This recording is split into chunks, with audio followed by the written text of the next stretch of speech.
Nashik IT कंपनीतील घटना खऱ्या असल्याची माहिती मंत्री माधुरी मिसाळ यांनी दिली आहे। तर हिंजवडी आयटी मगरपट्टा इथून तक्रारी आल्या, कंपन्यांवर कारवाई करण्याबाबत पोलिसांना पत्र दिलंय असंही मिसाळ म्हणाल्या। तर शरद पवारांच्या राष्ट्रवादीचे सुनील मानेंनी या सगळ्यांवर टीका केल्याचं पाहायला मिळतंय। धर्माच्या नावानं पुण्यातील आयटी उद्योग संपवू नका अशा शब्दात मानेंनी नाराजी व्यक्त केली आहे। तर माधुरी मिसाळ या जबाबदार मंत्री आहेत, त्यांनी केलेल्या आरोपांची चौकशी व्हावी अशी मागणी तृप्ती देसाई यांनी केलेली आहे।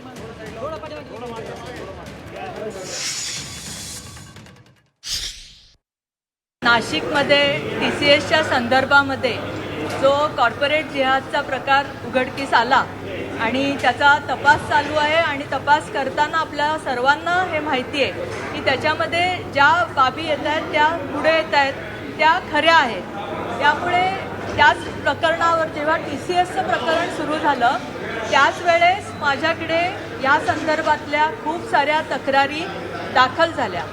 हिंजवडी IT सेंटर असेल, मगरपट्टा असेल, बऱ्याचशा IT सेंटर्समधनं जे काम करणारे लोक आहेत तर त्यांनी मला खूप साऱ्या तक्रारी दिल्या।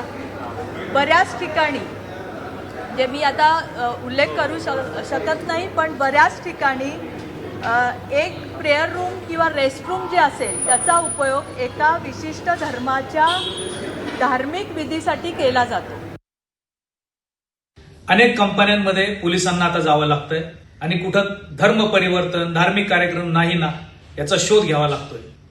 पोलिसांच्या ह्या एकूण वर्तणुकीमुळे IT कंपन्या वैताग आल्यासारख्या सुरू झाल्यात काम करण्याच्या दृष्टीने। आपल्याला पुण्याचा IT उद्योग संपवायचा आहे का याचा विचार माधुरी मिसाळ, पोलीस आयुक्त, सर्व पद्धतीने काम करणाऱ्या शासकीय यंत्रणा आणि प्रामुख्याने महाराष्ट्र शासनाने हा विचार करण्याची गरज आहे। धर्माच्या नावावर तुम्ही उद्योग संपवायला